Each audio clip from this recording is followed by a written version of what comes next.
अध्याय 1 रुद्र और रहस्यमय नक्शा। राजस्थान के मंडावा गांव में रहने वाला 12 वर्षीय रुद्र एक साधारण लड़के की तरह जीवन जी रहा था। एक शाम जब वह तारों को देख रहा था, एक चमकता तारा उसे गोदाम की ओर खींच ले गया। गोदाम में उसने एक प्राचीन बक्सा और उसमें एक चमकता नक्शा पाया। नक्शे पर लिखा था, कल्पनालोक, सपनों की दुनिया का द्वार। अचानक नक्शा रोशनी से भर गया और रुद्र एक नई जादुई दुनिया में पहुंच गया। अध्याय 2 गरुड़ से पहली मुलाकात। कल्पनालोक की अद्भुत दुनिया में रुद्र की मुलाकात गरुड़ से हुई, एक सुनहरे पंखों वाला विशाल पक्षी। गरुड़ ने रुद्र को बताया कि वह छाया राजा के अंधकार से कल्पनालोक को बचाने के लिए चुना गया था।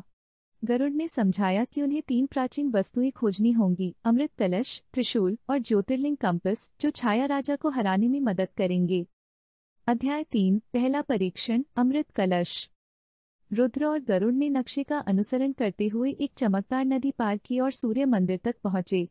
मंदिर तक जाने के लिए उन्हें एक खतरनाक रस्सी पुल को पार करना पड़ा, जहां रुद्र को अपनी सबसे गहरी आशंकाओं का सामना करना पड़ा। मंदिर के अंदर उन्होंने अमृत कलश पाया, लेकिन छाया राजा के दूतों ने उन पर हमला कर दिया। रुद्र और गरुड़ ने मिलकर लड़ाई लड़ी और अमृत कलश को सुरक्षित कर लिया। अध्याय 4 दूसरा परीक्षण, त्रिशूल। अमृत कलश के बाद नक्शे ने उन्हें एक घने जंगल की ओर ले जाया। वहां पेड़ों की शाखाएं जीवित प्राणियों की तरह दिख रही थीं। जंगल के अंदर उनकी मुलाकात वृक्ष देव से हुई, जो जंगल के संरक्षक थे। उन्होंने रुद्र का इरादा जांचने के बाद त्रिशूल सौंपा। त्रिशूल ने रुद्र को आत्मविश्वास और शक्ति का एहसास कराया, लेकिन रास्ते में छाया राजा की शक्तियों ने फिर से हमला किया।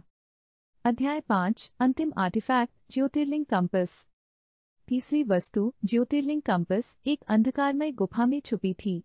इस बार रुद्र ने अपनी बहादुरी का पूरा परिचय दिया और अंधकार की शक्तियों को पराजित किया। ज्योतिर्लिंग कंपस के साथ अब उनके पास छाया राजा को हराने के लिए तीनों आर्टिफैक्ट्स थे। अध्याय 6 अंतिम लड़ाई। छाया राजा के काले किले में रुद्र और गरुड़ ने अपने सबसे कठिन संघर्ष का सामना किया। छाया राजा ने अपनी शक्तियों का इस्तेमाल करते हुए उन्हें रोकने की कोशिश की, लेकिन रुद्र ने त्रिशूल और अमृत कलश की मदद से छाया राजा को हराया।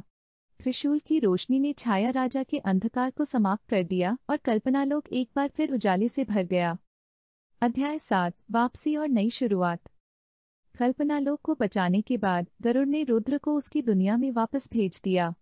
रुद्र ने महसूस किया कि वह अब एक साधारण लड़का नहीं था, बल्कि एक सच्चा रक्षक था।